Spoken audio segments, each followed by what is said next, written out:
And the president continues to weigh options for both short-term and long-term economic responses to the virus. One America's Stefan Kleinhens catches up with a member of the president's Economic Advisory Board. Take a look. I'm joined again by Bill Hagerty from Tennessee, running for the U.S. Senate and serving on the president's task force. Bill, thanks so much for coming back on. It's great to be back with you, Stefan. So since last time we spoke, there's been a lot of developments, as every day seems to be more and more is happening. You're working with the president's task force, kind of looking at big picture stuff as far as bringing the U.S. supply chain back from China. But what are some of the conversations that people are having as far as reopening the country? Well, the focus on the economy is one of the big reasons the president has endorsed me to be the next U.S. Senator from Tennessee. We need people with a business background, people that understand how the economy works.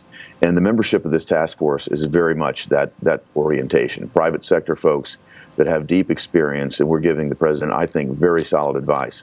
From the near-term tactical level, the president's getting great advice on how factories can think about and rethink about how they reopen. New sanitization procedures, new spacing procedures, where and when we need to have testing capacity available on job sites and in manufacturing facilities.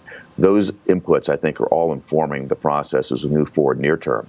Where I've been focused is a little bit longer term, and that's getting our strategic supply chains back to America. And there I'm talking about the supply chains that are situated in countries that don't have America's best interests at heart, namely China.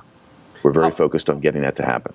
How long is that going to take? I mean, this is going to take years, is it not? It's already started. It really began back in early 2017 when President Trump began the process of clearing out and streamlining a very sclerotic regulatory environment in Washington. He's made the business climate in America better by really taking on regulatory reform with a lot of seriousness.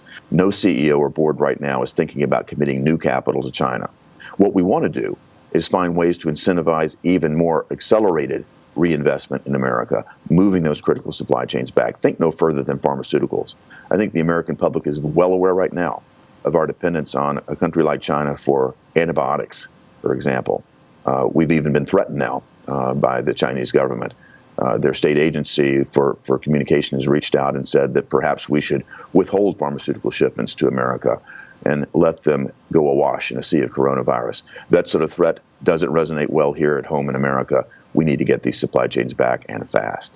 So, Bill, as we prepare to reopen, recent polls indicate that the majority of Americans are more concerned about the economic effects of this virus than the virus itself. How does your message and the president's message tackle that problem? Well, I certainly think that's the case here in Tennessee. We are ready to get back to work.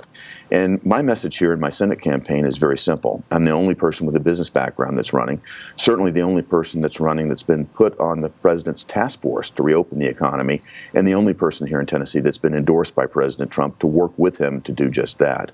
We're focused on getting the economy to bounce back quickly. Our state here is moving through a stepwise process, a very logical process to reopen the economy. I can tell you we've got to get it done soon, though, because our goal is to prevent what is now a temporary event from becoming permanent.